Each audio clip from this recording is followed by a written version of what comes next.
Je suis le colonel Assimi Goïta, président du Comité national pour le salut du peuple.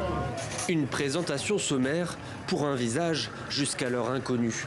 Ce jour-là, le 19 août 2020, le Mali découvre Assimi Goïta. Colonel dans l'armée malienne, ancien patron des forces spéciales, il vient de prendre le pouvoir par la force. Lui qui était toujours resté dans l'ombre, se retrouve soudain dans la lumière des caméras et devient l'homme fort du pays. Nous sommes à un tournant important de notre histoire. Nous devons laisser nos différends de côté et saisir cette opportunité pour bâtir les jalons d'un Mali refondé sur le travail, l'efficience, la justice sociale, un Mali paisible. Mais celui qui promet de laisser le pouvoir aux civils pour un Mali paisible ne compte pas s'effacer de sitôt.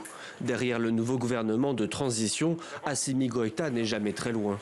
Il a d'ailleurs négocié le poste de vice-président et veille à placer ses fidèles autour de lui.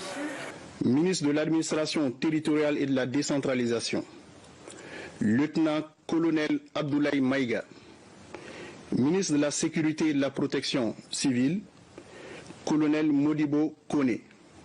Malgré tout, la CEDEAO et l'Union africaine veulent y croire. Les sanctions imposées à la junte sont levées.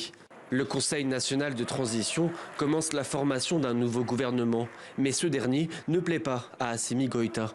Il reproche au président Bandao et au Premier ministre Mokhtar Ouane de ne pas l'avoir concerté et les fait arrêter.